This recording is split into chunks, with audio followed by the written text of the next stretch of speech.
Hello student welcome to Pratap academy exam की classes I am Kiran Jog Kaur. ਅੱਜ ਅਸੀਂ ਕਰਾਂਗੇ ਰਿਪੋਰਟਸ ਐਂਡ ਇੰਡੀਕੇਟਰਸ ਅਸੀਂ ਕਰਾਂਗੇ ਅੱਜ ਦੇ ਵਿੱਚ। ਓਕੇ, ਜਿੰਨੇ ਵੀ ਤੁਹਾਡੇ ਜਨਵਰੀ ਇਹਦੇ ਵਿੱਚ ਸਿਰਫ ਜਨਵਰੀ ਅਪ੍ਰੈਲ ਦੇ ਨਹੀਂ ਹੈ, ਪੂਰੇ ਸਾਲ ਦੇ। ਠੀਕ ਹੈ, 1 ਈਅਰ ਦੇ ਅੰਡਰ, 1 ਸਾਲ ਦੇ ਅੰਡਰ ਜਿੰਨੇ ਵੀ ਨਿਊਜ਼ ਵਿੱਚ ਰਹੇ। ਠੀਕ ਹੈ, ਨੋਟ ਓਨਲੀ ਜਨਵਰੀ ਅਪ੍ਰੈਲ, 1 ਸਾਲ ਦੇ ਅੰਡਰ ਅੰਡਰ ਜੋ ਵੀ ਨਿਊਜ਼ ਵਿੱਚ ਕਰੰਟ ਅਫੇਅਰਸ ਮਤਲਬ ਕਿ ਰਿਪੋਰਟਸ ਰਹੇ ਆ, ਜਿੰਨੀਆਂ ਵੀ ਰਿਪੋਰਟਸ ਰਹੀਆਂ ਨੇ, ਠੀਕ ਹੈ, ਇੰਪੋਰਟੈਂਟ, ਉਹ ਅਸੀਂ ਇਹਦੇ ਵਿੱਚ ਕਵਰ ਕਰਾਂਗੇ ਪੂਰੇ ਸਾਲ ਦੀਆਂ। ਠੀਕ ਹੈ, ਇਹ ਤੁਹਾਡੇ ਕੰਮ ਹੋਣਗੇ ਜਿੰਨੇ ਵੀ ਇਸ ਸਾਲ ਤੁਹਾਡੇ ਐਗਜ਼ਾਮ ਹੋਣਗੇ, ਭਾਵੇਂ ਉਹ ਤੁਹਾਡੇ ਸੈਂਟਰ ਦੇ ਐਗਜ਼ਾਮ ਹੈ, ਭਾਵੇਂ ਸਟੇਟ ਦੇ ਐਗਜ਼ਾਮ ਹੈ। ਠੀਕ ਹੈ, ਅਗਰ ਤੁਸੀਂ ਯੂਪੀਐਸਸੀ ਐਗਜ਼ਾਮ ਦੀ ਤਿਆਰੀ ਕਰ ਰਹੇ ਹੋ ਤਾਂ ਉਹਦੇ ਵਿੱਚ ਰਿਪੋਰਟਸ ਇੱਕ ਜਾਂ ਦੋ ਰਿਪੋਰਟਸ ਉਹ ਪੁੱਛਦੇ ਨੇ। ਉਹ ਸਿੰਪਲ ਇਹ ਪੁੱਛਦੇ ਨੇ ਕਿ ਇਹ ਰਿਪੋਰਟਸ ਕਿਹਦੇ ਦੁਆਰਾ ਪਬਲਿਸ਼ ਕੀਤੀ ਗਈ ਹੈ। ਓਕੇ, ਤੇ ਇਸ ਕਰਕੇ ਇਹਦੇ ਵਿੱਚ ਅਸੀਂ ਮਤਲਬ ਕਿ ਜੋ ਵੀ ਸਾਲ ਦੀਆਂ ਪਿਛਲੇ ਸਾਲ ਤੋਂ ਲੈ ਕੇ, ਠੀਕ ਹੈ, ਇਸ ਸਾਲ ਵਿੱਚ ਜੋ ਵੀ ਰਿਪੋਰਟਸ ਰਹੀਆਂ ਨੇ, ਠੀਕ ਹੈ, ਨਿਊਜ਼ ਵਿੱਚ ਰਹੀਆਂ, ਉਹ ਵੀ ਪੜਾਂਗੇ। ਉਸ ਤੋਂ ਇਲਾਵਾ ਮਤਲਬ ਕਈ ਰਿਪੋਰਟਸ ਨੇ ਜੋ ਫੇਮਸ ਨੇ, ਠੀਕ ਹੈ, ਕਾਫੀ, ਤੇ ਉਹ ਵੀ ਐਗਜ਼ਾਮ ਵਿੱਚ ਪੁੱਛਿਆ ਜਾਂਦੀਆਂ, ਤੇ ਉਹਦੇ ਬਾਰੇ ਵੀ ਅਸੀਂ ਪੜਾਂਗੇ। ਓਕੇ, ਤੇ ਬਾਕੀ ਸਾਡਾ ਪ੍ਰਤਾਪੀ ਬੈਚ ਸਟਾਰਟ ਹੋਇਆ ਵੇ। ਇਹਦੇ ਵਿੱਚ ਕੀ ਹੈ ਕਿ ਤੁਸੀਂ ਪੂਰਾ ਮਤਲਬ 4000 ਦਾ ਹੈ, ਠੀਕ ਹੈ, ਬਹੁਤ ਹੀ ਅਫੋਰਡੇਬਲ ਪ੍ਰਾਈਸ ਹੈ, 1 ਸਾਲ ਲਈ ਵੈਲਿਡ ਹੈ। ਇਹਦੇ ਵਿੱਚ ਤੁਹਾਨੂੰ ਮਤਲਬ ਕਿ ਹਰ ਇੱਕ ਸਬਜੈਕਟ ਨੂੰ ਡਿਟੇਲ ਚ ਕਰਾਇਆ ਜਾਏਗਾ। ਉਸ ਤੋਂ ਬਾਅਦ ਐਮਸੀਕਿਊ ਪ੍ਰੋਵਾਈਡ ਕੀਤੇ ਜਾਣਗੇ, ਮੈਥਸ ਦੇ ਸ਼ਾਰਟ ਟ੍ਰਿਕਸ ਵਗੈਰਾ ਪ੍ਰੋਵਾਈਡ ਕੀਤੇ ਜਾਣਗੇ, ਜਿਹਦੇ ਨਾਲ ਇਹਦੇ ਵਿੱਚ ਕੀ ਹੈ, ਐਜ਼ ਇਟ ਇਜ਼ ਕੁਐਸਚਨ ਆਉਂਦੇ ਆ, ਮੈਥਸ ਰੀਜ਼ਨਿੰਗ ਚ ਸਰ ਕਰਵਾਉਂਦੇ ਆ। ਠੀਕ ਹੈ, ਤੇ ਇਹਦੇ ਚ ਅਗਰ ਤੁਹਾਨੂੰ 20% ਡਿਸਕਾਊਂਟ ਚਾਹੀਦਾ ਹੈ ਤੇ ਕਿਰਨ 68 ਕੋਡ ਹੈ, ਤੁਸੀਂ ਇਹ ਕੋਡ ਯੂਜ਼ ਕਰ ਸਕਦੇ ਹੋ। ਓਕੇ, ਤੇ ਇਹਦੇ ਵਿੱਚ ਐਗਜ਼ਾਮ ਓਰੀਐਂਟਡ ਅਸੀਂ ਕਲਾਸਿਸ ਕਰਵਾਈਆਂ ਨੇ, ਜਿਹੜੀ ਕਿ ਐਗਜ਼ਾਮ ਨਾਲ ਜ਼ਰੂਰੀ ਨੇ ਕਿ ਇਹ ਮਤਲਬ ਇਹ ਟੌਪਿਕ ਜ਼ਰੂਰੀ ਹੈ, ਤਾਂ ਅਸੀਂ ਮਤਲਬ ਕਿ ਉਨਾ ਹੀ ਟੌਪਿਕ ਕਰਵਾਇਆ ਜਿੰਨਾ ਤੁਹਾਨੂੰ ਐਗਜ਼ਾਮ ਲਈ ਜ਼ਰੂਰੀ ਹੈ। ਓਕੇ, ਤੇ ਬਾਕੀ ਕੋਈ ਵੀ ਡਾਊਟ ਹੈ, ਸਾਡੇ ਨੰਬਰ ਹੈ, ਤੁਸੀਂ ਇਹਨਾਂ ਨੰਬਰਾਂ ਤੇ ਕਾਲ ਕਰ ਸਕਦੇ ਹੋ। ਓਕੇ, ਨੈਕਸਟ ਕੋਆਪਰੇਟਿਵ ਇੰਸਪੈਕਟਰ ਦੀ ਵੀ ਜਿੱਦਾਂ ਤੁਹਾਨੂੰ ਪਤਾ ਹੈ ਕਿ ਮਤਲਬ ਕਿ ਫਾਰਮ ਨਿਕਲੇ ਨੇ, ਫਾਰਮ ਸ਼ਾਇਦ ਫਿਲ ਹੋ ਗਏ ਨੇ, ਮਤਲਬ ਇਹਦਾ ਪੇਪਰ ਹੈ, ਇਹਦਾ ਵੀ ਆਉਣ ਵਾਲਾ ਹੈ। ਤੇ ਇਹ ਵੀ ਸਾਡ ਅਵੇਲੇਬਲ ਹੈ ਕੋਰਸ, ਠੀਕ ਹੈ, ਬਹੁਤ ਅਫੋਰਡੇਬਲ ਪ੍ਰਾਈਸ ਕੋਰਸ ਹੈ। ਜਦੋਂ ਤੱਕ ਤੁਹਾਡਾ ਐਗਜ਼ਾਮ ਹੀ ਆਏਗਾ, ਠੀਕ ਹੈ, ਉਦੋਂ ਤੱਕ ਤੁਸੀਂ ਇਹਦੀ ਵੀ ਤਿਆਰੀ ਵਧੀਆ ਕਰ ਸਕਦੇ ਹੋ। ਓਕੇ, ਤੇ ਸਟਾਰਟ ਕਰਦੇ ਹਾਂ ਰਿਪੋਰਟਸ। ਠੀਕ ਹੈ, ਰੀਸੈਂਟਲੀ 25 ਅਪ੍ਰੈਲ, ਮਤਲਬ ਅਸੀਂ ਅਪ੍ਰੈਲ ਤੋਂ ਲੈ ਕੇ ਪਿਛਲੇ ਸਾਲ 2020 ਵਿੱਚ ਜਿੰਨੀਆਂ ਵੀ ਰਿਪੋਰਟਸ ਜਿਹੜੀਆਂ ਨਿਊਜ਼ ਰਹੀਆਂ ਉਹ ਸਾਰੇ ਕਵਰ ਕਰਾਂਗੇ। ਓਕੇ, ਤੇ ਠੀਕ ਹੈ, ਪਹਿਲੀ ਰਿਪੋਰਟ ਹੈ the all India household consumer expenditure survey. ਠੀਕ ਹੈ, ਇਹ ਕਿਹਦੇ ਦੁਆਰਾ ਕਰਵਾਇਆ ਗਿਆ ਸੀ? All India household consumer expenditure survey, ਨਾਮ ਤੋਂ ਹੀ ਪਤਾ ਲੱਗਣ ਦਿਆ ਹੈ ਕਿ ਮਤਲਬ ਹਾਊਸਹੋਲਡ ਜੋ ਇੰਡੀਆ ਦੇ ਜਿਹੜੇ ਘਰ ਆ, ਠੀਕ ਹੈ, ਹਾਊਸਹੋਲਡ ਨੇ, ਉਹ ਮਤਲਬ ਕਿੱਦਾਂ ਕਿੱਦਾਂ ਖਰਚਾ ਕਿੱਦਾਂ ਕਰਦੇ, ਕਿੱਦਾਂ ਕੰਜ਼ਿਊਮ ਕਰਦੇ ਆ। ਠੀਕ ਹੈ, ਉਹਨਾਂ ਦੀ ਇੱਥੋਂ ਮਤਲਬ ਕਿ ਇਹ ਸਰਵੇ ਕਰਨ ਨਾਲ ਸਰਕਾਰ ਨੂੰ ਕੀ ਪਤਾ ਲੱਗੂਗਾ ਕਿ ਮਤਲਬ ਕਿ ਕੀ ਉਹਨਾਂ ਦੀਆਂ ਪ੍ਰਾਇਓਰਟੀਜ਼ ਕੀ ਨੇ, ਡਿਮਾਂਡ ਕੀ ਨੇ ਉਹਨਾਂ ਦੀਆਂ। ਮੰਨ ਲਓ ਜਿੱਦਾਂ ਸ਼ਹਿਰਾਂ ਵਿੱਚ ਕੀ ਆ, ਅੱਜ ਕੱਲ੍ਹ ਸਾਰਾ ਪੈਕਡ ਫੂਡ ਖਾਂਦੇ ਆ। ਠੀਕ ਹੈ, ਤੇ ਮਤਲਬ ਇਹੋ ਜਿਹੇ ਮਤਲਬ ਖਾਣਾ ਕਿ ਜਿਹਨੂੰ ਬਣਾਉਣਾ ਵੀ ਪਏ, ਮਾਈਕ੍ਰੋਵੇਵ ਚ ਰੱਖੇ ਤੇ ਬਣ ਜੇ। ਠੀਕ ਹੈ, ਅੱਜ ਕੱਲ੍ਹ ਪੈਕਡ ਫੂਡ ਆਉਂਦਾ, ਪੈਕਡ ਚਿਕਨ ਆਉਂਦਾ, ਮੀਟ ਆਉਂਦਾ। ਓਕੇ, ਤੇ ਇਹੋ ਜਿਹੀ ਮਤਲਬ ਚੀਜ਼ਾਂ ਮੈਂ ਔਰ ਉਹਨਾਂ ਦੇ ਹੋਰ ਕੀ ਮਤਲਬ ਕੀ ਡਿਮਾਂਡਸ ਨੇ। ਠੀਕ ਹੈ, ਤੇ ਕੀ ਕਿਤੇ ਉਹ ਜ਼ਿਆਦਾ ਪੈਸਾ ਖਰਚ ਕਰਦੇ ਨੇ ਕੰਜ਼ਿਊਮਰ, ਇਹ ਸਭ ਕੁਝ ਪਤਾ ਲੱਗਦਾ ਵਾ। ਓਕੇ, ਇਹ ਸਰਵੇ ਕਿਹਦੇ ਦੁਆਰਾ ਕੀਤਾ ਗਿਆ? ਨੈਸ਼ਨਲ ਸਟੈਟਿਕ ਸਰਵੇ ਆਫਿਸ ਦੁਆਰਾ। ਠੀਕ ਹੈ, ਇਹ ਕਿਹਦੇ ਅੰਡਰ ਹੁੰਦਾ ਵਾ? ਇਹ ਹੁੰਦਾ ਹੈ ਨੈਸ਼ਨਲ ਸਟੈਟਿਕਸ ਆਫਿਸ ਆਉਂਦਾ ਵਾ, ministry of statistical and programme implementation ਦੇ ਆਉਂਦਾ। ਠੀਕ ਹੈ, ਇਹ ਜਿਹੜਾ ਪਹਿਲਾਂ ਕੀ ਸੀ, ਦੋ ਇਹਦੇ ਇੱਕ ਹੋਰ ਦੱਸਣਾ ਜ਼ਰੂਰੀ ਸਮਝਦੀ ਮੈਂ, NSSO, ਠੀਕ ਹੈ, ਤੇ CSO। ਠੀਕ ਹੈ, ਇਹ ਦੋਨੋਂ ਪਹਿਲਾਂ ਅਲੱਗ ਸੀ, ਇਹ ਦੋਨੋਂ ਹੁਣ ਮਰਜ ਹੈ, ਇਹ ਦੋਨੋਂ ਇਕੱਠੇ ਹੈ। ਇਹ ਵੀ ministry of statics and implementation programme ਦੇ ਅੰਡਰ ਆਉਂਦੇ ਆ। ਠੀਕ ਹੈ, ਨੈਸ਼ਨਲ ਸੈਂਪਲ ਸਰਵੇ ਆਫਿਸ ਤੇ ਸੈਂਟਰ ਸਟੈਟਿਸਟੀਕਲ ਆਫਿਸ, ਇਹ ਦੋਨੋਂ ਹੁਣ ਇਕੱਠੇ ਹੋ ਚੁੱਕੇ ਆ। ਓਕੇ, ਤੇ ਇਹਨਾਂ ਦੋਵਾਂ ਦੇ ਮਤਲਬ ਕਿ ਮਰਜ ਕਰ ਦਿੱਤਾ ਗਿਆ। ਵੈਸੇ NSO ਹੋ ਗਿਆ, NSSO, CSO, ਇਹਨਾਂ ਦਾ ਹੁੰਦਾ ਕਿ ਇੰਡੀਆ ਵਿੱਚ ਸਰਵੇ ਕਰਨੇ, ਪੋਵਰਟੀ ਨੂੰ ਲੈ ਕੇ, ਅਨਇੰਪਲੋਇਮੈਂਟ ਨੂੰ ਲੈ ਕੇ, ਓਕੇ, ਹਾਊਸ ਹੋਲਡ GDP ਨੂੰ ਲੈ ਕੇ ਅਲੱਗ-ਅਲੱਗ ਤਰ੍ਹਾਂ ਦੇ ਸਰਵੇ ਕੀਤੇ ਜਾਂਦੇ ਇਹਨਾਂ ਦੇ। ਠੀਕ ਹੈ, ਇੰਡੀਆ ਵਿੱਚ। ਓਕੇ, ਤੇ ਸਮਝ ਆ ਗਿਆ, all India house hold consumer ਜਿਹੜਾ ਐਕਸਪੈਂਡੀਚਰ ਸਰਵੇ ਕਿਹਦੇ ਦੁਆਰਾ ਕੀਤਾ ਗਿਆ? NSO ਦੁਆਰਾ ਕੀਤਾ ਗਿਆ। ਠੀਕ ਹੈ, ਨੈਕਸਟ ਦੂਸਰਾ ਕੁਐਸਚਨ ਹੈ, poverty in India has declined over last decade but not as much previous thought। ਠੀਕ ਹੈ, ਇਹ ਕਹਿ ਰਹੇ ਕਿ ਜਿਹੜਾ ਇੰਡੀਆ ਵਿੱਚ ਜਿਹੜਾ ਪੋਵਰਟੀ ਰੇਟ ਹੈ, ਠੀਕ ਹੈ, ਪੋਵਰਟੀ ਰੇਟ ਜਿਹੜਾ ਵਾ ਉਹ ਡਿਕਲਾਈਨ ਹੋਇਆ ਵਾ, ਪਰ ਇੰਨਾ ਜ਼ਿਆਦਾ ਨਹੀਂ। ਠੀਕ ਹੈ, ਡਿਕਲਾਈਨ ਘਟੀ, ਮਤਲਬ ਇੰਡੀਆ ਜਿਹੜੀ ਗਰੀਬੀ ਹੈ ਉਹ ਘਟੀ ਹੈ, ਪਰ ਇੰਨੀ ਜ਼ਿਆਦਾ ਨਹੀਂ ਘਟੀ ਹੈਗੀ। ਠੀਕ ਹੈ, ਤੇ ਇਹ ਕੁਐਸਚਨ ਇਹ ਕਹਿ ਰਿਹਾ ਕਿ ਇਹ ਜਿਹੜੀ ਰਿਪੋਰਟ ਹੈ ਇਹ ਕਿਹਨੇ ਪਬਲਿਸ਼ ਕੀਤੀ? ਇਹ ਵਰਲਡ ਬੈਂਕ ਦੁਆਰਾ ਪਬਲਿਸ਼ ਕੀਤੀ ਗਈ ਹੈ। ਠੀਕ ਹੈ, ਕਿਹਦੇ ਦੁਆਰਾ? ਵਰਲਡ ਬੈਂਕ ਦੁਆਰਾ ਪਬਲਿਸ਼ ਕੀਤੀ ਗਈ ਹੈ। ਓਕੇ, ਅਗਰ ਤੁਹਾਨੂੰ ਇੰਡੀਆ ਦੇ ਪੁਆਇੰਟ ਆਫ View ਤੋਂ ਪੁੱਛ ਲੈਣ ਕਿ ਇੰਡੀਆ 'ਚ ਜਿਹੜੀ ਪੋਵਰਟੀ ਦਾ ਸਰਵੇ ਹੈ ਉਹ ਕੌਣ ਕਰਦਾ? ਠੀਕ ਹੈ, ਇਹ ਕੁਐਸਚਨ ਇੰਪੋਰਟੈਂਟ ਹੈ कि इंडिया विच ठीक है पॉवर्टी एस्टीमेशन किहदे द्वारा मतलब एनालाइज किया जाता पॉवर्टी एस्टीमेशन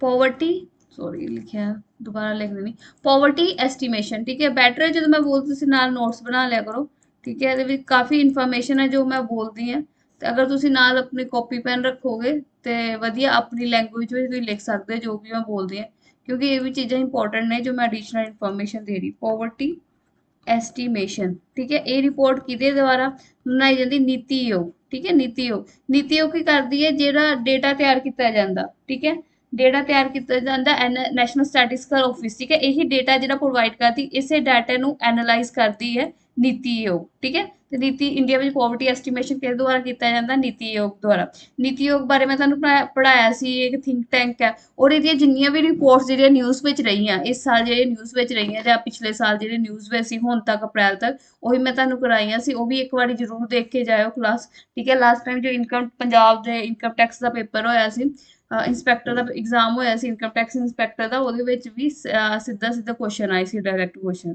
ਓਕੇ ठीक है नेक्स्ट करते हैं समझ आ गया पॉवर्टी इन इंडिया जी डिक्लाइन है किन्ने क्या वर्ल्ड बैंक ने किया वा ठीक है क्योंकि ये इस टाइम ना IMF की रिपोर्ट आई सी IMF इंटरनेशनल मोनेटरी फंड तो उन्हें कहा सी इंडिया ने जेड़ा वा एक्सट्रीम पॉवर्टी जेड़ी है वो काफ़ी हद तक खत्म करती फिर वर्ल्ड बैंक ने ਉਹਦੇ काउंटर ਵਿੱਚ ਰਿਪੋਰਟ ਦਿੱਤੀ ਸੀ कि एक्सट्रीम पॉवर्टी इंडिया में खत्म हुई है पर इन्नी ज़्यादा नहीं हुई हैगी ठीक है थोड़ी 1% घटी है पर इन्नी ज़्यादा नहीं घटी हैगी ओके मतलब वर्ल्ड बैंक ने कहा कि मतलब जी अगर कंपेयर करिए 2011 तो 2019 ਦੇ ਵਿੱਚ ਅਸੀਂ ਕੰਪੇਅਰ ਕਰੀਏ ਤੇ 12% ਜਿਹੜੀ ਹੈ ਪੋਵਰਟੀ ਹੈ ਉਹ ਇੰਡੀਆ ਵਿੱਚ ਘਟੀ ਹੈ ਠੀਕ ਹੈ ਬਾਕੀ ਵਰਲਡ ਬੈਂਕ ਬਾਰੇ ਤੁਹਾਨੂੰ ਪਤਾ ਹੀ ਹੈ ਵਰਲਡ ਬੈਂਕ ਹੋ ਗਿਆ ਠੀਕ ਹੈ ਇੰਟਰਨੈਸ਼ਨਲ ਆਰਗੇਨਾਈਜੇਸ਼ਨ ਵਿੱਚ ਆਉਂਦੀ ਔਰ ਇਹਦੇ ਨਾਲ ਕਿਹੜੀ ਆਰਗੇਨਾਈਜੇਸ਼ਨ ਬਣੀ ਸੀ ਠੀਕ ਹੈ ਕੁਐਸਚਨ ਆਉਂਦਾ ਹੋਰ ਕਿਹੜੀ ਫੇਮਸ ਆਰਗੇਨਾਈਜੇਸ਼ਨ ਜੀ ਵਰਲਡ ਬੈਂਕ ਨਾਲ ਬਣੀ ਸੀ IMF ਠੀਕ ਹੈ ਇਹ ਦੋ ਆਰਗੇਨਾਈਜੇਸ਼ਨ ਇਕੱਠੀਆਂ ਬਣੀਆਂ ਸੀ ਇਹਨਾਂ ਨੂੰ ਟਵਿਨ ਸਿਸਟਰ ਵੀ ਕਹਿੰਦੇ ਆ ਓਕੇ ਉਹ ਬਾਕੀ ਜਿਹੜੀ ਇਹਦੇ ਨਾਲ ਰਿਲੇਟਡ ਮਤਲਬ ਵਰਲਡ ਬੈਂਕ ਨਾਲ ਰਿਲੇਟਡ ਰਿਪੋਰਟਸ ਨੇ ਉਹ ਵੀ ਮੈਂ ਇਕੱਠੀਆਂ ਦੇ ਦਿੱਤੀਆਂ ਅਗਰ ਤੁਹਾਨੂੰ ਇਦਾਂ ਵੀ ਕੁਐਸਚਨ ਆ ਜਾਏ ਕਿ ਇਹ ਰਿਪੋਰਟ ਕੌਣ ਪਬਲਿਸ਼ ਕਰਦਾ ਵੀ ਤੁਹਾਨੂੰ ਪਤਾ ਹੋਣਾ ਚਾਹੀਦਾ ਵਰਲਡ ਡਿਵੈਲਪਮੈਂਟ ਰਿਪੋਰਟ ਦੀ ਕੋਈ ਵੀ ਰਿਪੋਰਟ ਯਾਦ ਕਰਨ ਦਾ ਕੀ ਤਰੀਕਾ ਹੁੰਦਾ ਕਿ ਉਹਨਾਂ ਦੇ ਕੀਵਰਡ ਯਾਦ ਕਰ ਲਓ ਜਾਂ ਕੋਈ ਫਨੀ ਜਿਹਾ ਬਣਾ ਲਓ ਆਪਣਾ ਟ੍ਰਿਕ ਵਗੈਰਾ ਬਣਾ ਲਓ ਉਹਦੇ ਨਾਲ ਕੀ ਹੁੰਦਾ ਤੁਹਾਨੂੰ ਸਿਰਫ ਇੱਕ ਵਾਰੀ ਯਾਦ ਕਰਨਾ ਪੈਣਾ ਬਾਰ-ਬਾਰ ਇਹਨਾਂ ਚੀਜ਼ਾਂ ਨੂੰ ਯਾਦ ਨਹੀਂ ਕਰਨਾ ਪੈਂਦਾ ਠੀਕ ਹੈ ਤੇ ਵਰਲਡ ਡਿਵੈਲਪਮੈਂਟ ਰਿਪੋਰਟ ਠੀਕ ਹੈ ਨਾਮ ਤੋਂ ਬਾਅਦ ਵਰਲਡ ਬੈਂਕ ਦਾ ਕੰਮ ਹੀ ਹੈ ਡਿਵੈਲਪਮੈਂਟ ਕਰਨਾ ਲੋਕਾਂ ਹਿਊਮਨ ਮਤਲਬ ਵਿਕਾਸ ਕਿੱਦਾਂ ਕਰਨਾ ਪੋਵਰਟੀ ਖਤਮ ਕਰਕੇ ਐਜੂਕੇਸ਼ਨ ਵਧਾ ਕੇ ਠੀਕ ਹੈ ਬਾਕੀ ਵੀ ਜੋ ਸੋਸ਼ਲ ਇਸ਼ੂ ਹੈ ਵਰਲਡ ਵਿੱਚ ਦੁਨੀਆ ਵਿੱਚ ਠੀਕ ਹੈ ਉਹਨਾਂ ਨੂੰ ਉਹਨਾਂ ਦੇ ਮਤਲਬ ਉਹਨਾਂ ਦਾ ਨਿਪਟਾਰਾ ਕਰਕੇ ਸੋਲੂਸ਼ਨ ਕਰਕੇ ਠੀਕ ਹੈ ਵਰਲਡ ਡਿਵੈਲਪਮੈਂਟ ਰਿਪੋਰਟ ਹੈ ਵਰਲਡ ਬੈਂਕ ਜਾਰੀ ਕਰਦਾ ਹਿਊਮਨ ਕੈਪੀਟਲ ਇੰਡੈਕਸ ਰਿਪੋਰਟ ਹੈ ease of doing business index report ਹੈ ਗਲੋਬਲ ਇਕਨੋਮਿਕ ਪ੍ਰੋਸਪੈਕਟਸ ਰਿਪੋਰਟ ਹੈ ਲਰਨਿੰਗ ਪੋਵਰਟੀ ਰਿਪੋਰਟ ਨਿਊਜ਼ ਵਿੱਚ ਸੀ ਠੀਕ ਹੈ ਈਜ਼ ਆਫ ਡੂਇੰਗ ਬਿਜ਼ਨਸ ਇਹ ਵੀ ਕਾਫੀ ਨਿਊਜ਼ ਵਿੱਚ ਰਹਿੰਦੀ ਹੈ ਔਰ ਇਹਨਾਂ ਦੋਵਾਂ ਤੇ ਐਗਜ਼ਾਮ 'ਚ ਕੁਐਸਚਨ ਪੁੱਛਿਆ ਗਿਆ ਹੈ ਓਕੇ ਲੌਜਿਸਟਿਕ ਪਰਫਾਰਮੈਂਸ ਇੰਡੈਕਸ ਹੈ ਲੌਜਿਸਟਿਕ ਹੁੰਦਾ ਵਾ ਕਿ ਜਿੰਨਾ ਜਿਹੜਾ ਕਾਰਗੋ ਜਿਹੜੇ ਇੰਪੋਰਟ ਐਕਸਪੋਰਟ ਕਰਦੇ ਜਾਂ ਟਰੱਕ ਹੈ ਸਮਾਨ ਇੰਪੋਰਟ ਐਕਸਪੋਰਟ ਕਰਦੇ ਆ ਤੇ ਕਿਹੜੀ ਕੰਟਰੀ ਵਿੱਚ ਪਰਫਾਰਮੈਂਸ ਕਿੱਦਾਂ ਦੀ ਹੈ ਉਹਨਾਂ ਦੀ ਠੀਕ ਹੈ ਲੌਜਿਸਟਿਕ ਪਰਫਾਰਮੈਂਸ ਇੰਡੈਕਸ ਤੇ ਇਹ ਵਰਲਡ ਬੈਂਕ ਦੁਆਰਾ ਇਹ ਵਰਲਡ ਬੈਂਕ ਦੀਆਂ ਕੁਝ ਇੰਪੋਰਟੈਂਟ ਰਿਪੋਰਟਸ ਹੈ ਠੀਕ ਹੈ ਇਹਦੇ ਥੋੜਾ ਇੱਕ ਵਾਰੀ ਗੋ ਥਰੂ ਹੋ ਗਿਆ ਰਿਵਾਈਜ਼ ਕਰ ਲਿਓ ਇਹਨਾਂ ਨੂੰ ਇੱਕ ਜਗ੍ਹਾ ਨੋਟਸ ਬਣਾ ਕੇ ਲਿਖ ਲਓ ਓਕੇ ਨੈਕਸਟ ਹੈ recently a set of national time release study has been conducted by the department मतलब एक स्टडी है नेशनल टाइम रिलीज स्टडी है किहदे द्वारा कंडक्ट की गई है ठीक है नेशनल टाइम रिलीज स्टडी है की है ठीक है ਇਹਦਾ ਮਤਲਬ ਕੀ ਹੈ ਇਹਦਾ ਮਤਲਬ ਹੈ ਕਿ ਇੰਡੀਆ ਵਿੱਚ ਮਤਲਬ ਕਿ ਜਿਹੜੀ ਕਾਰਗੋ ਹੈ ਜਿਹੜਾ ਕਿੰਨਾ ਟਾਈਮ ਲਿਆ ਜਾਂਦਾ ਜਿਹਦਾ ਟਰੱਕ ਵਗੈਰਾ ਉਹ ਐਕਸਪੋਰਟ ਇੰਪੋਰਟ ਕਰਦੇ ਕਿੰਨਾ ਟਾਈਮ ਉਹਨਾਂ ਵੱਲੋਂ ਲਿਆ ਜਾਂਦਾ ਠੀਕ ਹੈ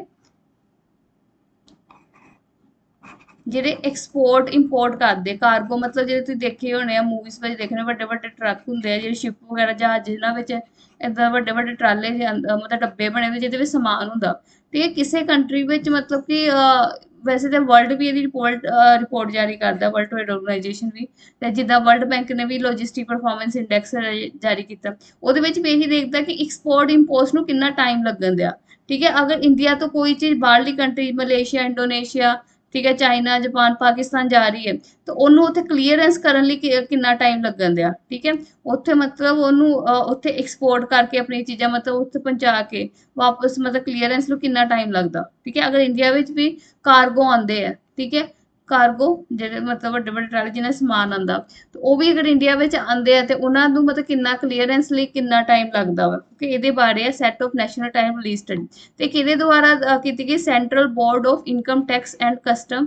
ਠੀਕ ਹੈ, income central board of indirect tax ਕਾਦੇ ਲਈ ਹੈ? ਠੀਕ ਹੈ, ਅਗਰ ਤੁਹਾਨੂੰ ਐਗਜ਼ਾਮਪਲ ਪੁੱਛਿਆ ਜਾਵੇ ਇਹਦਾ ਕੰਮ ਕੀ ਹੈ, ਸੀਬੀਆਈਸੀ ਦਾ ਨਾਮ ਤੋਂ ਪਤਾ ਲੱਗਿਆ ਇਨਡਾਇਰੈਕਟ ਟੈਕਸ। ਜੀਐਸਟੀ ਸਭ ਤੋਂ ਵੱਡਾ ਇਨਡਾਇਰੈਕਟ ਟੈਕਸ ਕਿਹੜਾ ਹੈ? ਜੀਐਸਟੀ। ਠੀਕ ਹੈ, ਜੀਐਸਟੀ ਵੀ ਮੈਂ ਤੁਹਾਨੂੰ ਕਰਵਾਇਆ ਤੇ ਉਹਨੂੰ ਵੀ ਤੁਸੀਂ ਜ਼ਰੂਰ ਪੜ੍ਹ ਕੇ ਜਾਣਾ, ਇੰਪੋਰਟੈਂਟ ਟੌਪਿਕ ਹੈ GST. Goods and service tax ਵੈਸੇ ਤਾਂ ਕਾਫੀ ਪਹਿਲਾਂ ਕਿੰਨੇ ਸਾਲਾਂ ਤੱਕ ਨਿਊਜ਼ 'ਚ ਰਿਹਾ, ਇਹਦੇ ਵਿੱਚ ਕਈ ਕੁਐਸਚਨ ਬਣਦੇ ਰਹੇ। ਓਕੇ, ਤੁਹਾਡਾ ਜਿਹੜਾ ਅੱਗੇ ਐਗਜ਼ਾਮ ਆ ਰਿਹਾ ਇਨਕਮ ਟੈਕਸ ਇੰਸਪੈਕਟਰ ਦਾ, ਉਹਦੇ ਵਿੱਚ ਵੀ ਇੰਪੋਰਟੈਂਟ ਹੈ ਜੀਐਸਟੀ ਟੌਪਿਕ ਪੜ੍ਹ ਕੇ ਜਾਣਾ। ਓਕੇ, ਅਗਰ ਤੁਹਾਨੂੰ ਕੁਐਸਚਨ ਬੋਲੇ ਚਲੋ ਇਨਡਾਇਰੈਕਟ ਟੈਕਸ ਤੇ ਜਿਹੜਾ ਵਾ ਉਹ ਜੀਐਸਟੀ ਕਰਦਾ, ਤੇ ਡਾਇਰੈਕਟ ਟੈਕਸ ਜੋ ਇੰਡੀਆ ਵਿੱਚ ਡਾਇਰੈਕਟ ਟੈਕਸ ਕਲੈਕਟ ਕੀਤਾ ਜਾਂਦਾ ਉਹ ਕਿਹਦੇ ਦੁਆਰਾ ਕੀਤਾ ਜਾਂਦਾ? ਠੀਕ ਹੈ, ਉਹ ਕੀਤਾ ਜਾਂਦਾ ਹੈ ਸੀਬੀਡੀ ਦੁਆਰਾ, central board of direct tax. ਠੀਕ ਹੈ, ਇਹ ਦੋ ਆਰਗੇਨਾਈਜੇਸ਼ਨ ਹੈ ਜਿਹੜੀ ਟੈਕਸ ਕਲੈਕਟ ਕਰਦੀ ਹੈ, ਸੀਬੀਡੀ। ठीक है, CBD central board of direct tax, और दूसरी है सीबीआईसी। सीबीआईसी करती है central board of indirect tax करती है जीएसटी वगैरह इनडायरेक्ट टैक्स। ठीक है, और direct tax CBD. Direct tax में किहड़े टैक्स होंदे? जो मैं टैक्स चैप्टर तुहानूं पढ़ाया सी इकनॉमिक्स का, ठीक है, क्लासेस विच ਉਹਦੇ ਵਿੱਚ मैं दस्सिया डायरेक्ट टैक्स ਦੇ ਕਿਹੜੇ टाइप है, इनडायरेक्ट टैक्स ਦੇ ਕਿਹੜੀ टाइप है।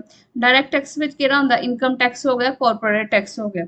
ओके, ਤੇ ਇਹ ਦੋਨੋਂ ਕਿਹਦੇ ਅੰਦਰ ਆਉਂਦੇ? ਇਹ ਦੋਨੋਂ ਆਉਂਦੇ ਡਿਪਾਰਟਮੈਂਟ ਆਫ ਰੈਵਨਿਊ ਦੇ ਅੰਡਰ ਆਉਂਦੇ। ਠੀਕ ਹੈ, ਡਿਪਾਰਟਮੈਂਟ ਆਫ ਰੈਵਨਿਊ। ਤੇ ਡਿਪਾਰਟਮੈਂਟ ਆਫ ਰੈਵਨਿਊ ਕਿਹਦੇ ਅੰਡਰ ਹੁੰਦਾ ਵਾ? ਕਿਹੜੀ ਮਿਨਿਸਟਰੀ ਦੇ ਅੰਡਰ ਹੁੰਦਾ? Ministry of finance. ਠੀਕ ਹੈ, ਬੇਸਿਕ ਕੁਐਸਚਨ ਹੈ, ਤੁਹਾਨੂੰ ਪਤਾ ਹੋਣੇ ਚਾਹੀਦੇ। नेक्स्ट है, नेक्स्ट क्वेश्चन है लर्निंग पॉवर्टी। लर्निंग पॉवर्टी जो है ये मतलब न्यूज़ ਵਿੱਚ ਸੀ। लर्निंग पॉवर्टी ਜਿਹੜਾ ਵਾ ਇਹ ਕਿਹਦੇ ਦੁਆਰਾ ਜਾਰੀ ਕੀਤਾ ਗਿਆ? ਠੀਕ ਹੈ, ਇਹ ਡੈਫੀਨੇਸ਼ਨ ਕਿਹਨੇ ਦਿੱਤੀ ਹੈ learning poverty? Learning poverty ਬਾय world bank. ਠੀਕ ਹੈ, ਕਿਹਦੇ ਦੁਆਰਾ ਦਿੱਤੀ ਗਈ ਹੈ? ਬਾय ਵਰਲਡ ਬੈਂਕ। ਹੁਣ ਲਰਨਿੰਗ ਪੋਵਰਟੀ ਹੁੰਦਾ ਕੀ ਹੈ? ਲਰਨਿੰਗ ਪੋਵਰਟੀ ਹੁੰਦਾ ਵਾ ਕਿ 10 ਸਾਲ ਦੀ ਬੱਚੇ, ਜੇ 10 ਸਾਲ ਦੀ ਏਜ ਦੇ ਬੱਚੇ ਜਿਹੜੇ ਆ, ਠੀਕ ਹੈ, ਅਗਰ ਉਹਨਾਂ ਨੂੰ ਪੜ੍ਹਨਾ ਨਹੀਂ ਆਉਂਦਾ ਉਹਨੂੰ ਕਹਿੰਦੇ ਆ ਲਰਨਿੰਗ ਪੋਵਰਟੀ। 10 ਸਾਲ ਤੱਕ ਦੇ ਬੱਚੇ ਨੂੰ ਅਗਰ ਅਨੇਬਲ ਟੂ ਰੀਡ, ਅਗਰ ਉਹ ਪੜ੍ਹ ਨਹੀਂ ਜਾ ਰਿਹਾ, ਸਿੰਪਲ ਜੀ ਸਟੋਰੀ ਨੂੰ ਸਮਝ ਨਹੀਂ ਪਾ ਰਿਹਾ, ਅਨੇਬਲ ਟੂ ਰੀਡ। ਠੀਕ ਹੈ, unable to read learning poverty ਉਹਨੂੰ ਕਹਿੰਦੇ ਆ। ਤੁਹਾਨੂੰ ਪੁੱਛਿਆ ਵੀ ਜਾ ਸਕਦਾ ਹੈ, ਸਿੰਪਲ ਡੈਫੀਨੇਸ਼ਨ ਹੈ ਕਿ ਲਰਨਿੰਗ ਪੋਵਰਟੀ ਕੀ ਹੈ। ਲਰਨਿੰਗ ਪੋਵਰਟੀ ਜਦੋਂ 10 ਸਾਲ ਦਾ ਬੱਚਾ ਮਤਲਬ ਪਰਸੈਂਟੇਜ ਆਫ 10 ਈਅਰ ਚਾਈਲਡ, ਠੀਕ ਹੈ, can't read, unable to read, ਜਦੋਂ ਪੜ੍ਹ ਨਹੀਂ ਸਕਦਾ। ਤੇ ਲਰਨਿੰਗ ਪੋਵਰਟੀ ਇੰਡੀਆ ਵਿੱਚ ਕਿੰਨੇ ਪਰਸੈਂਟ ਹੈ? 70% ਹੈ। ਇੰਡੀਆ 'ਚ ਕਿੰਨੇ ਪਰਸੈਂਟ ਹੈ? 70%। 70% ਇੰਡੀਆ ਵਿੱਚ ਕੀ ਹੈ? ਲਰਨਿੰਗ ਪੋਵਰਟੀ ਹੈ। ठीक है, लर्निंग पॉवर्टी 70% इंडिया च क्यों ज्यादा होगी? क्योंकि तुहानूं पता है कोविड-19 सी, लॉकडाउन सॉरी लॉकडाउन सी, लॉकडाउन करके मतलब स्कूल कॉलेज बंद रहे। ठीक है, ਉਹਦੇ ਕਰਕੇ ਸਭ ਐਜੂਕੇਸ਼ਨ ਸੈਕਟਰ ਵਿੱਚ ਬਹੁਤ ਜ਼ਿਆਦਾ ਇਫੈਕਟ ਹੋਇਆ। ਠੀਕ ਹੈ, ਬੱਚਿਆਂ ਨੂੰ ਸਹੀ ਤਰੀਕੇ ਨਾਲ ਪੜ੍ਹਾਈ ਨਹੀਂ ਹੋਈ ਉਹਨਾਂ ਦੀ। ਇਸ ਕਰਕੇ ਇਹਦੇ ਕਰਕੇ ਜਿਹੜੀ ਲਰਨਿੰਗ ਪੋਵਰਟੀ ਕਰਕੇ ਮਤਲਬ ਕੋਵਿਡ ਕਰਕੇ, ਪੈਂਡੈਮਿਕ ਕਰਕੇ ਜਿਹੜਾ ਚੱਲਦੀ ਬਿਮਾਰੀ ਚੱਲਦੀ, ਇਹਦੇ ਕਰਕੇ ਬੱਚਿਆਂ ਦੀ ਜਿਹੜੇ ਐਜੂਕੇਸ਼ਨ ਤੇ ਬਹੁਤ ਜ਼ਿਆਦਾ ਇਫੈਕਟ ਪਿਆ ਵਾ। ਓਕੇ, ਤੇ ਇਸ ਕਰਕੇ ਇੰਡੀਆ ਵਿੱਚ 70% ਲਰਨਿੰਗ ਪੋਵਰਟੀ 70% ਹੋ ਚੁੱਕੀ ਹੈ ਕਿ ਜਿਨ੍ਹਾਂ ਨੂੰ 10 ਸਾਲ ਤੋਂ ਛੋਟੇ ਬੱਚੇ ਜਿਨ੍ਹਾਂ ਨੂੰ ਹਾਲੇ ਤੱਕ ਪੜ੍ਹਨਾ ਵੀ ਨਹੀਂ ਆਉਂਦਾ। नेक्स्ट है, नेक्स्ट रिपोर्ट है state energy and climate index report. State energy and climate index report. ਹੁਣ ਨੀਤੀ ਆਯੋਗ ਦੇ ਜਿੰਨੀਆਂ ਵੀ ਰਿਪੋਰਟਸ ਹੈ ਇਹ ਵੀ ਇੰਪੋਰਟੈਂਟ ਹੈ। ਵੈਸੇ ਮੈਂ ਲਾਸਟ ਵਿੱਚ ਵੀ ਨੀਤੀ ਆਯੋਗ ਦੀ ਜਿਹੜੀ ਰਿਪੋਰਟ ਉਹ ਵੀ ਦਿੱਤੀਆਂ ਮੈਂ, ਬਾਕੀ ਜੋ ਨੀਤੀ ਆਯੋਗ ਦਾ ਚੈਪਟਰ ਕਰਾਇਆ ਉਹ ਵੀ ਜ਼ਰੂਰ ਪੜ੍ਹ ਕੇ ਜਾਓ, ਉਹਦੇ ਵਿੱਚ ਵੀ ਰਿਪੋਰਟਸ ਮੈਂ ਕਰਵਾਈਆਂ ਪਿਆ। State energy climate index report ਹੈ। ਠੀਕ ਹੈ, ਨਾਮ ਤੋਂ ਪਤਾ ਲੱਗਣ ਦਿਆ ਕਿ ਨੀਤੀ ਆਯੋਗ, ਤੁਹਾਨੂੰ ਮੈਂ ਦੱਸਿਆ ਸੀ, ਮੈਂ ਨੀਤੀ ਆਯੋਗ ਕਰਾਇਆ ਸੀ ਕਿ ਨੀਤੀ ਆਯੋਗ ਦਾ ਕੀ ਕੰਮ ਹੈ। ਨੀਤੀ ਆਯੋਗ ਕੀ ਕਰਦੀ ਹੈ? ਸਟੇਟ ਤੇ ਜਿੰਨੀਆਂ ਵੀ ਯੂਟੀ ਹੈ, ਠੀਕ ਹੈ, ਸਟੇਟ ਤੇ ਯੂਟੀਆਂ ਵਿੱਚ ਕੀ ਕਰਦੀ ਹੈ? ਕੰਪੀਟੀਸ਼ਨ ਕਰਾਉਂਦੀ ਹੈ ਕਿ ਮਤਲਬ ਕਿਹੜੀ ਸਟੇਟ ਸਭ ਤੋਂ ਵਧੀਆ ਗਈ ਇਸ ਮਾਮਲੇ 'ਚੋਂ। ਠੀਕ ਹੈ, ਅਲੱਗ-ਅਲੱਗ ਸੈਕਟਰ 'ਚੋਂ ਐਜੂਕੇਸ਼ਨ, ਹੈਲਥ, એનર્ਜੀ ਤੋਂ ਇਨਵਾਇਰਨਮੈਂਟ 'ਚ ਅਲੱਗ-ਅਲੱਗ ਸੈਕਟਰਾਂ ਵਿੱਚੋਂ ਕਿਹੜੀ ਸਟੇਟ ਟੌਪ ਤੇ ਚੱਲਣ ਦੀ, ਕਿਹੜੀ ਸਟੇਟ ਖਰਾਬ ਪ੍ਰਦਰਸ਼ਨ ਕਰਨ ਦੀ ਹੈ, ਖਰਾਬ ਪਰਫਾਰਮੈਂਸ ਦੇਣ ਦੀ ਹੈ। ਠੀਕ ਹੈ, ਉਹਦੇ ਉੱਤੇ ਰਿਪੋਰਟ ਤਿਆਰ ਕਰਦੇ ਆ। ਜਿਵੇਂ state energy climate index report ਇਹਨਾਂ ਨੇ ਲਾਂਚ ਕੀਤੀ ਹੈ। ਠੀਕ ਹੈ, ਇਹਦੇ ਕਿ ਕਿਹੜੀ ਸਟੇਟ ਵਿੱਚ ਮਤਲਬ ਐਨਰਜੀ ਮਤਲਬ ਇਲੈਕਟ੍ਰੀਸਿਟੀ ਵਗੈਰਾ ਵਧੀਆ, ਅਫੋਰਡੇਬਲ ਹੈ।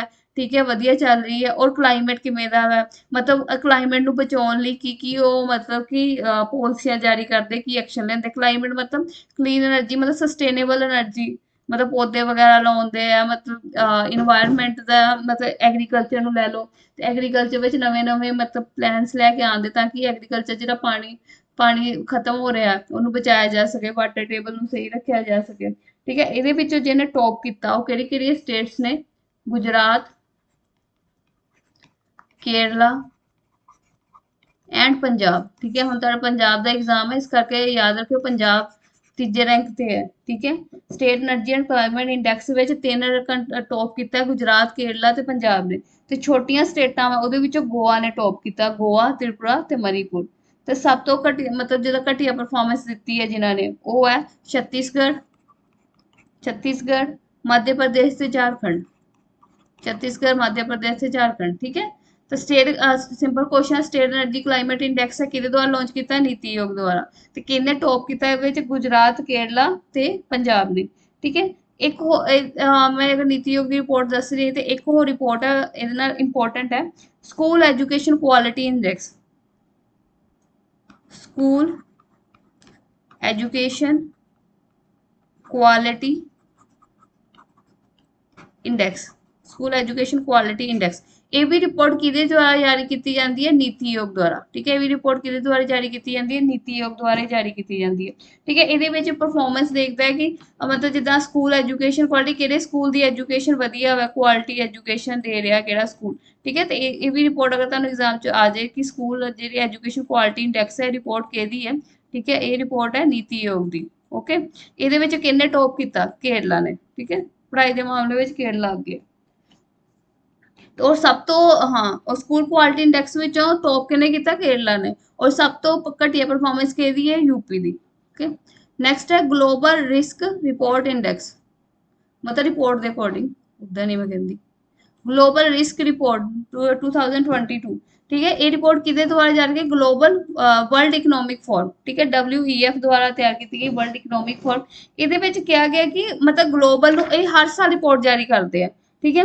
ਤੇ ਹਰ ਸਾਲ ਇਹਨਾਂ ਦੇ ਅਲੱਗ-ਅਲੱਗ मतलब ਰੀਜ਼ਨ ਦੱਸਦੇ ਆ ਕਿ ਸਭ ਤੋਂ ਵੱਧ ਖਤਰਾ ਜਿਹੜਾ ਦੁਨੀਆ ਨੂੰ ਉਹ ਕਿਹੜੀਆਂ ਚੀਜ਼ਾਂ ਤੋਂ ਹੈ, ਠੀਕ ਹੈ। ਇਸ ਰਿਪੋर्ट ਨੂੰ ਉਹ ਡਿਵਾਈਡ ਕਰਦੇ ਆ ਇਨਵਾਇਰਨਮੈਂਟ ਦੇ ਬੇਸ ਤੇ ਕਿ ਇਨਵਾਇਰਨਮੈਂਟ ਅਗਰ ਦੇਖਿਆ ਜਾਵੇ, ਵਾਤਾਵਰਨ ਦੇ ਅਕੋਰਡਿੰਗ ਦੇਖਿਆ ਜਾਵੇ ਤੇ ਕੀ ਰਿਸਕ ਹੈ, ਇਕਨੋਮਿਕਸ ਦੇ ਦੇਖਿਆ ਜਾਵੇ ਤੇ ਕੀ ਰਿਸਕ ਹੈ ਇਕਨੋਮਿਕਲੀ, ਜਿਓ ਪੋਲੀਟੀਕਲ ਕੀ ਪੋਲੀਟੀਕਲ ਸਟੇਬਿਲਿਟੀ ਕਿੰਨੀ, ਰਾਜਨੀਤੀ ਕਿੱਦਾਂ ਦੀ ਹੈ, ਸੁਸਾਇਟੀ ਕਿੱਦਾਂ ਦੀ ਹੈ, ਟੈਕਨੋਲੋਜੀ ਕਿਵੇਂ ਦੀ ਹੈ, ਠੀਕ ਹੈ। ਇਹ ਸੈਕਟਰ 'ਚ ਵੰਡਿਆ ਗਿਆ। ਤੇ ਗਲੋਬਲ ਰਿਸਕ ਰਿਪੋਰਟ ਦੇ ਅੰਦਰ ਤੁਹਾਨੂੰ ਇਹ ਪੁੱਛ ਸਕਦੇ ਆ ਕਿ ਸਭ ਤੋਂ ਟੌਪ ਤੇ ਉਹਨਾਂ ਨੇ ਕਿਹਨੂੰ ਰੱਖਿਆ, ਠੀਕ ਹੈ। ਸਭ ਤੋਂ ਵੱਡਾ ਰਿਸਕ ਕੀ ਹੈ, ਟੌਪ, ਠੀਕ ਹੈ। ਸਭ ਤੋਂ ਟੌਪ ਦਾ ਰਿਸਕ ਕੀ ਹੈ, ਕਲਾਈਮੇਟ, ਠੀਕ ਹੈ, ਜੋ ਐਕਸਟ੍ਰੀਮ ਵੈਦਰ ਹੈ। ਤੁਹਾਨੂੰ ਜਿੱਦਾਂ ਪਤਾ ਹੈ ਕਿ ਮਈ ਪਿਛਲੇ ਮਹੀਨੇ ਕਿੰਨੀ ਗਰਮੀ ਪਈ ਹੈ, ਠੀਕ ਹੈ। 1901 ਤੋਂ ਬਾਅਦ, 1901 ਤੋਂ ਬਾਅਦ ਜਿਹੜਾ ਪਿਛਲਾ ਮਹੀਨਾ ਗਿਆ ਮਈ, ਮਈ ਅਪ੍ਰੈਲ, ਠੀਕ ਹੈ, ਮਈ ਜਿਹੜਾ ਗਿਆ ਉਹਦੇ ਵਿੱਚ ਸਭ ਤੋਂ ਵੱਧ ਗਰਮੀ ਰਹੀ ਹੈ। ਤੇ ਗਰਮੀ ਹਰ ਸਾਲ ਵੱਧ ਰਹੀ ਹੈ। ਅਗਰ ਇਹ ਦੇਖਿਆ ਜਾਵੇ ਕਿ ਮੋਸਟ ਇਦਾਂ ਵੀ ਕੁਐਸਚਨ ਹੁੰਦਾ ਸਭ ਤੋਂ ਗਰਮ ਸਾਲ ਕਿਹੜਾ ਰਿਹਾ, ਤੇ ਲਗਾਤਾਰ 2018 19 20 21, ਠੀਕ ਹੈ, ਸਾਰੇ ਗਰਮ ਹੀ ਜਾ ਰਹੇ, ਬਹੁਤ ਜ਼ਿਆਦਾ ਗਲੋਬਲ ਵਾਰਮਿੰਗ ਹੋ ਗਈ, ਬਹੁਤ ਜ਼ਿਆਦਾ ਗਰਮੀ ਵੱਧ ਗਈ ਹੈ, ਐਕਸਟ੍ਰੀਮ ਵੈਦਰ ਹੈ। ਇਹਦੇ ਕਰਕੇ ਬਹੁਤ ਸਾਰੀਆਂ मतलब ਕਿ ਕਲਾਈਮੈਟਿਕ ਸਿਚੁਏਸ਼ਨ ਹੋ ਜਾਣਗੀਆਂ, ਇਨਵਾਇਰਨਮੈਂਟ ਨੂੰ ਬਹੁਤ ਨੁਕਸਾਨ ਹੋਏਗਾ, ਫਲੱਡ ਆਉਣਗੇ, ਠੀਕ ਹੈ, ਸੁਨਾਮੀ ਆਏਗੀ, ਪਾਣੀ ਦੀ ਕਮੀ ਹੋਏਗੀ, ਤੇ ਗਲੇਸ਼ੀਅਰ ਮੈਲਟਿੰਗ ਹੋਏਗੀ। ਇਸ ਕਰਕੇ ਬਹੁਤ ਜ਼ਿਆਦਾ ਜਿਹੜੇ ਨੁਕਸਾਨ ਹੋਣਗੇ। ਤੇ ਇਹਨਾਂ ਨੇ ਜ਼ਿਆਦਾ ਜ਼ੋਰ ਦਿੱਤਾ ਹੈ ਕਿ ਜਿਹੜਾ ਰਿਸਕ ਰਹੇਗਾ ਦੁਨੀਆ ਨੂੰ, ਉਹ ਰਹੇਗਾ ਸਭ ਤੋਂ ਵੱਧ ਵੈਦਰ ਦਾ, ਠੀਕ ਹੈ। ਅਗਰ ਟਾਈਮ ਸਿਰ ਇਹਨੂੰ ਸੰਭਾਲਿਆ ਨਾ ਗਿਆ ਤਾਂ ਬਹੁਤ ਵੱਡਾ ਰਿਸਕ ਆਏਗਾ, ਠੀਕ ਹੈ। ਐਕਸਟ੍ਰੀਮ ਵੈਦਰ ਇਹਨਾਂ ਨੇ ਟੌਪ ਦੇ ਉੱਤੇ ਰੱਖਿਆ ਹੈ। ਨੈਕਸਟ ਅਗਰ ਇੱਕ ਹੋਰ ਹੈ, ਜਿੱਦਾਂ ਇੱਥੇ ਹੈ ਗਲੋਬਲ ਰਿਸਕ ਰਿਪੋਰਟ, ਠੀਕ ਹੈ, ਗਲੋਬਲ ਰਿਸਕ ਰਿਪੋर्ट, ठीक है। ਇਹਦੇ ਨਾਲ ਮਿਲਦੀ ਇੱਕ ਹੋਰ ਰਿਪੋर्ट ਹੈ, ਤੇ ਇਸ ਲਈ ਕਨਫਿਊਜ਼ ਨਾ ਆਇਓ, ठीक है। वो रिपोर्ट है global climate, global climate risk index, global climate risk index, ठीक है। ते ये जारी की जाती है जर्मन वॉच, ठीक है, जर्मन वॉच द्वारा, इंस्टीट्यूशन है जर्मन वॉच, ठीक है, ਇਹਦੇ ਦੁਆਰਾ ਜਾਰੀ ਕੀਤੀ ਜਾਂਦੀ। ਇਸ ਕਰਕੇ ਅਗਰ ਰਿਪੋर्ट ਦੋਵੇਂ ਆ ਜਾਏ ਤੇ ਧਿਆਨ ਰੱਖਿਓ, ਕਨਫਿਊਜ਼ ਨਾ ਹੋਇਓ। ਗਲੋਬਲ ਰਿਸਕ ਰਿਪੋर्ट ਹੈ ਵਰਲਡ ਇਕਨੋਮਿਕ ਫੋਰਮ ਜਾਰੀ ਕਰਦੀ ਹੈ, ਤੇ global climate risk index German watch launch ਕਰਦਾ, ਠੀਕ ਹੈ। ਦੋਨਾਂ ਰਿਪੋਰਟਾਂ ਵਿੱਚ ਔਰ ਦੋਨਾਂ ਦੀ ਆਰਗੇਨਾਈਜੇਸ਼ਨ ਵਿੱਚ ਕੀ ਹੈ, ਫਰਕ ਹੈ, ਓਕੇ, ठीक है। नेक्स्ट है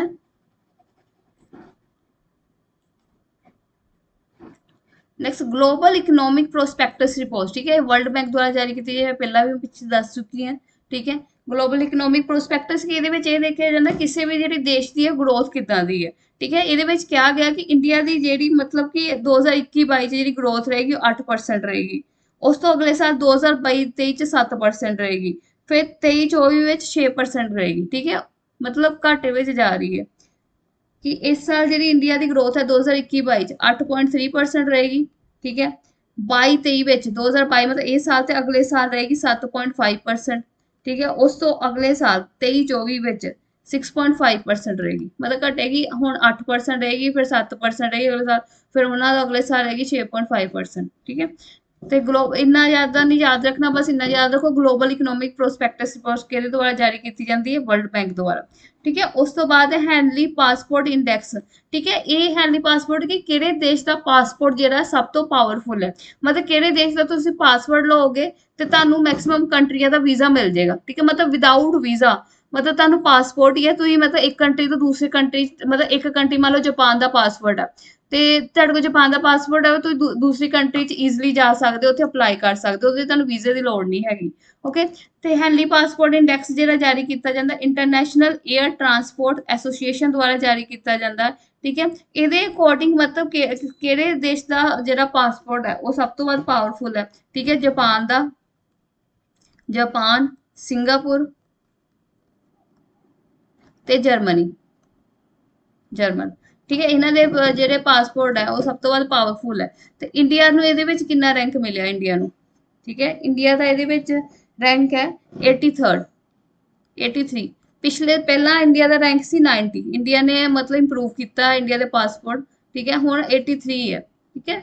ਮਤਲਬ ਇਹਦਾ ਮਤਲਬ ਹੁੰਦਾ ਕਿ ਮੈਕਸਿਮਮ ਕੰਟਰੀਆਂ ਦਾ ਤੁਸੀਂ ਜਾ ਸਕਦੇ ਹੋ ਅਗਰ ਤੁਹਾਡਾ ਪਾਸਪੋਰਟ ਕਿਸੇ ਸਪੈਸ਼ਲ ਐਸੀ ਕੰਟਰੀ ਦਾ ਵਾ ਜਿੱਥੇ ਮੈਕਸਿਮਮ ਕੰਟਰੀਆਂ ਦਾ ਤੁਹਾਡਾ ਵੀਜ਼ਾ ਲੱਗ ਸਕਦਾ। ਵਿਦਾਊਟ ਵੀਜ਼ਾ ਮਤਲਬ ਤੁਸੀਂ ਜਾ ਸਕਦੇ ਹੋ ਉੱਥੇ। ਨੈਕਸਟ ਹੈ India ethanol consumer, India ethanol consumption. ਠੀਕ ਹੈ। ਇਹ ਰਿਪੋਰਟ ਜਾਰੀ ਕੀਤੀ ਹੈ ਇੰਟਰਨੈਸ਼ਨਲ એનર્ਜੀ ਏਜੰਸੀ ਦੁਆਰਾ। ਠੀਕ ਹੈ। ਐਥਨੋਲ ਬਲੈਂਡਿੰਗ ਹੁੰਦਾ ਮਤਲਬ ਕਿ ਬਾਇਓਫਿਊਲ 'ਚ ਕੰਮ ਆਉਂਦੀ, ਜਿੱਦਾਂ ਕਿ ਸ਼ੂਗਰ, ਐਗਜ਼ਾਮਪਲ ਤੌਰ ਤੇ ਸਮਝਾਵਾਂ ਤੇ ਗੰਨਾ ਹੈ। ਠੀਕ ਹੈ। ਗੰਨੇ ਤੋਂ ਜਿਹੜੀ ਸ਼ੂਗਰ ਮਿਲਦੀ ਹੈ, ਖੰਡ, ਉਹ ਤੋਂ ਜਿਹੜੀ ਜੀਸਟ ਬਣਦੀ ਹੈ।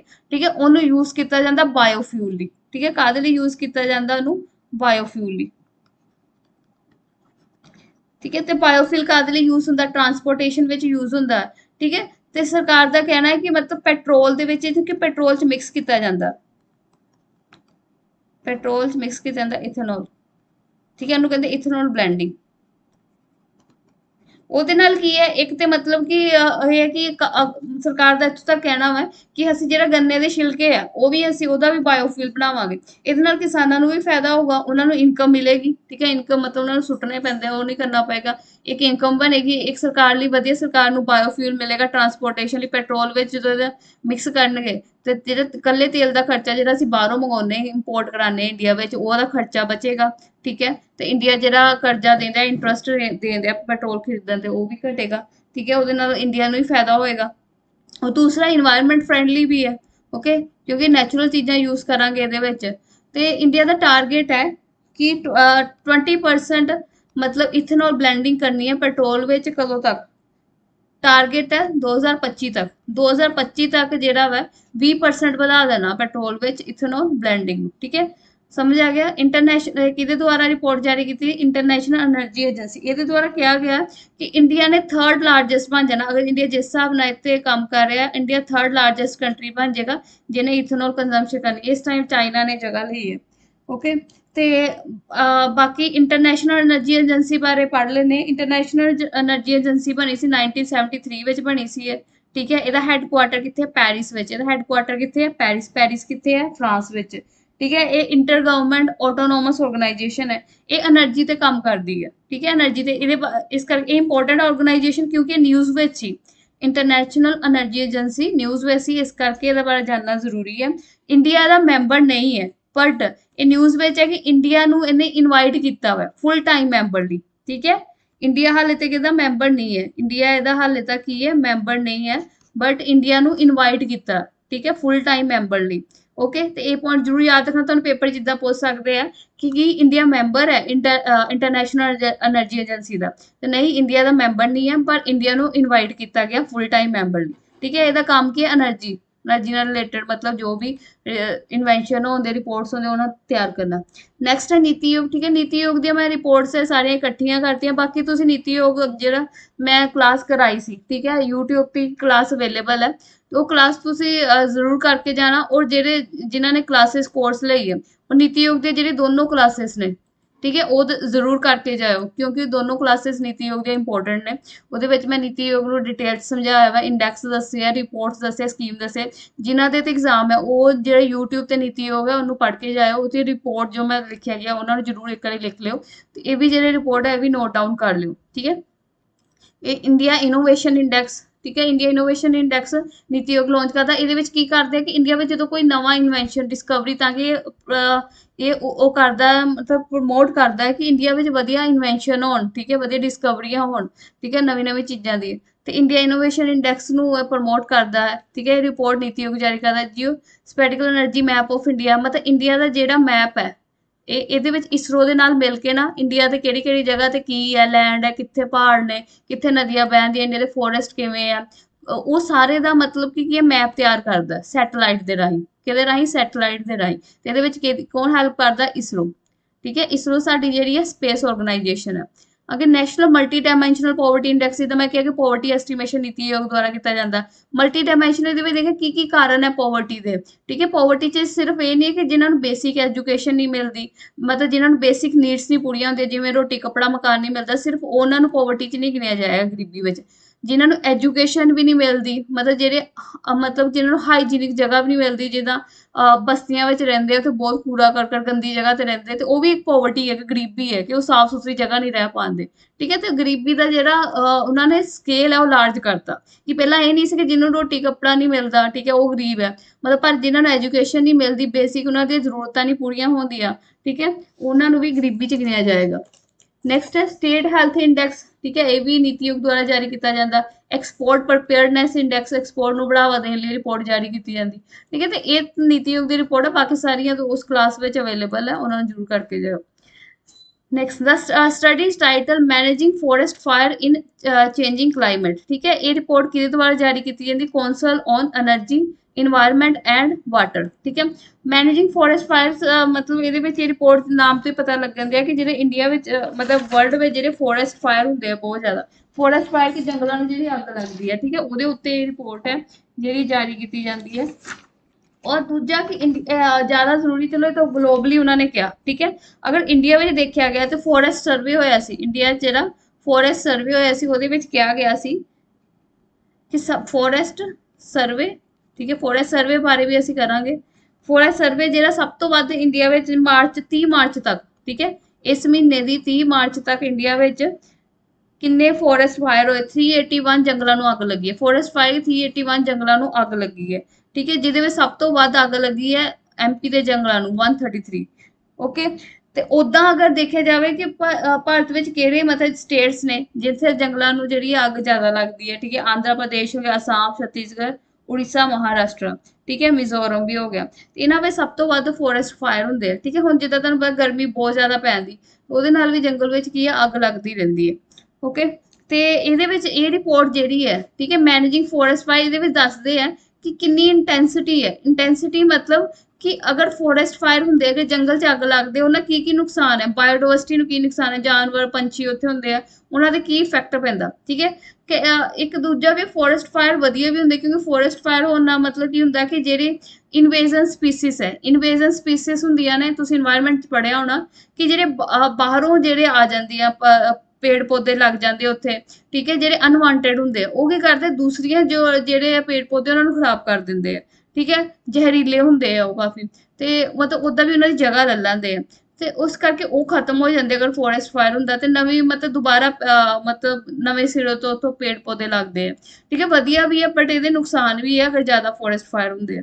Okay, next expanding heat reliance resilience. ਠੀਕ ਹੈ, ਇਹ ਰਿਪੋਰਟ ਕਿਹਦੇ ਦੁਆਰਾ ਯਾਦ ਕਿ ਇੰਡੀਅਨ ਮੈਟਰੋਲੋਜੀਕਲ ਡਿਪਾਰਟਮੈਂਟ ਦੁਆਰਾ। ਠੀਕ ਹੈ, ਇਹ ਰਿਪੋਰਟ ਯਾਦ ਰੱਖੇ, ਵੈਰੀ ਇੰਪੋਰਟੈਂਟ ਹੈ ਕਿਉਂਕਿ ਇੰਡੀਆ ਦੇ ਆਈਐਮਡੀ ਡਿਪਾਰਟਮੈਂਟ ਨੇ ਜਾਰੀ ਕੀਤੀ ਹੈ। ਠੀਕ ਹੈ, ਆਈਐਮਡੀ ਡਿਪਾਰਟਮੈਂਟ ਕਿਹਦੇ ਅੰਡਰ ਹੈ? ਮਿਨਿਸਟਰੀ ਆਫ ਅਰਥ ਦੇ ਅੰਡਰ ਹੈ। ਠੀਕ ਹੈ, ਔਰ ਇਹ ਕਿੱਥੇ ਹੈ? ਦਿੱਲੀ ਵਿੱਚ। ਠੀਕ ਹੈ, 3 ਇੰਸਟੀਚਿਊਟ ਹੈ ਇੰਪੋਰਟੈਂਟ ਹੈ ਇਹਦੇ ਨਾਲ ਰਿਲੇਟਡ ਫੋਰਕਾਸਟਿੰਗ, ਇਹ ਤੁਹਾਨੂੰ ਪਤਾ ਹੋਣੇ ਚਾਹੀਦੇ ਕਿਉਂਕਿ ਐਗਜ਼ਾਮ ਵਿੱਚ ਇਹਨਾਂ ਦੇ ਪੁੱਛ ਲੈਂਦੇ ਕਿੱਥੇ ਹੈ। ਜਿਵੇਂ ਦੂਜਾ ਵਾ Indian institution of tropical meteorology, Indian institution Indian, ਜਿੱਦਾਂ ਮੈਂ ਬੋਲ ਰਹੀ ਤੁਸੀਂ ਲਿਖ ਲਓ, ਇੰਡੀਅਨ ਲਿਖਣ ਨੂੰ ਮੈਨੂੰ ਟਾਈਮ ਲੱਗਦਾ ਫਿਰ ਕਿਉਂਕਿ ਬਹੁਤ ਸਾਰੀ ਫੋਟੋ ਕਰਾਉਣੀਆਂ ਨੇ। Indian institution of tropical meteorology. ਠੀਕ ਹੈ, ਇਹ ਕਿੱਥੇ ਹੈ? ਇਹ ਮਹਾਰਾਸ਼ਟਰ ਵਿੱਚ। ठीक है। एक और फेमस इंस्टीट्यूट है इंडिया का जेदा मतलब इन्ना रिलेटेड काम करता, रीजनल मैट्रोलॉजी, ठीक है, एक थे चेन्नई विच। ओके, ते तीन ऑर्गेनाइजेशन है। इंडिया आईएमडी किथे है, इंडियन मेट्रोलॉजिकल डिपार्टमेंट किथे है, दिल्ली विच है। Indian institution of tropical metrology किथे, महाराष्ट्र विच। रीजनल मेट्रोलॉजी किथे है, चेन्नई विच है। ओके, ते क्वेश्चन ते रिपोर्ट ते होने एक्सपेंडिंग रीड रेजिलियंस की इंडिया विच जिहड़ी गर्मी है वो बहुत ज्यादा वध रही है, ठीक है।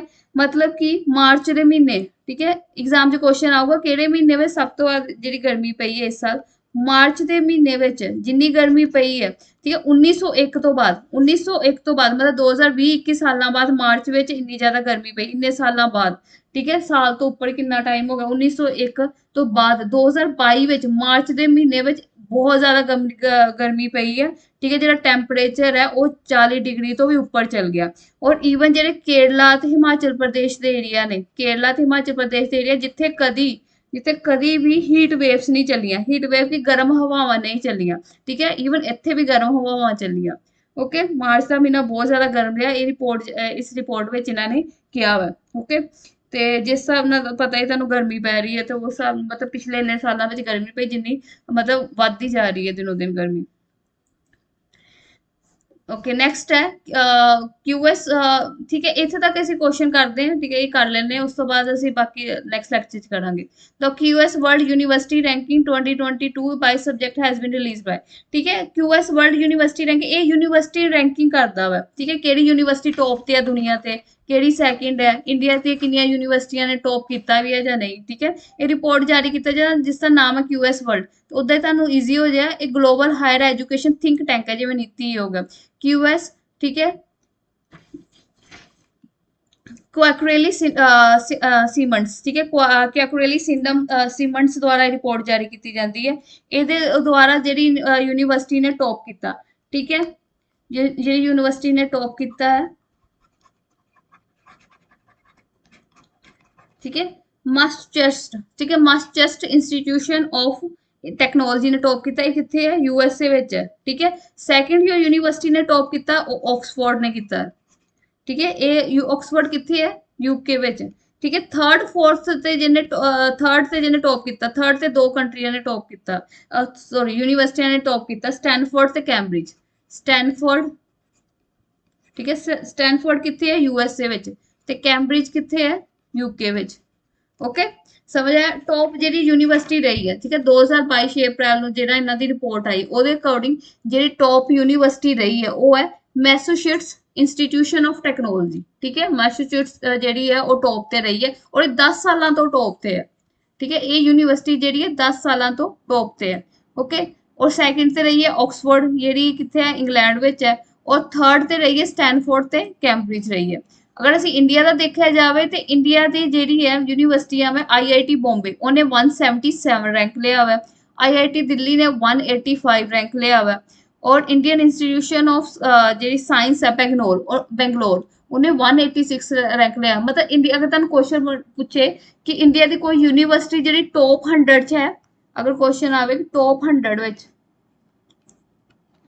ਵਿੱਚ ਇੰਡੀਆ ਦੀ ਕੋਈ ਯੂਨੀਵਰਸਿਟੀ ਹੈ, ਨਹੀਂ, ਇੰਡੀਆ ਦੀ ਕੋਈ ਯੂਨੀਵਰਸਿਟੀ ਨੇ ਟੌਪ 100 ਵਿੱਚ ਟੌਪ ਨਹੀਂ ਕੀਤਾ, ਬਟ ਹਾਂ 100 ਤੋਂ ਬਾਅਦ 177 ਤੇ ਰਹੀ ਹੈ, ਠੀਕ ਹੈ, ਜਿੱਦਾਂ ਮੈਂ ਤੁਹਾਨੂੰ ਦੱਸਿਆ ਬੋਂਬੇ IIT ਬੋਂਬੇ, ਠੀਕ ਹੈ, 185 ਤੇ ਰਹੀ ਹੈ, दिल्ली, ठीक है, 186 ਤੇ ਰਹੀ है, Indian institution of science Bangalore, ठीक है, ये हमेशा बॉम्बे दिल्ली और Bangalore national Indian institution of science, ठीक है, ये इन्हों का रैंक आता ही है इस विच। ओके, और फर्स्ट टाइम होया JNU, ठीक है, JNU का भी रैंक आया ये, ठीक है, बट बहुत पिछे आया 561 तो लैके 570 तक के रैंक के आया, ठीक है, बहुत पिछे रैंक आया, बट कम से कम इन्हें जगह ली है।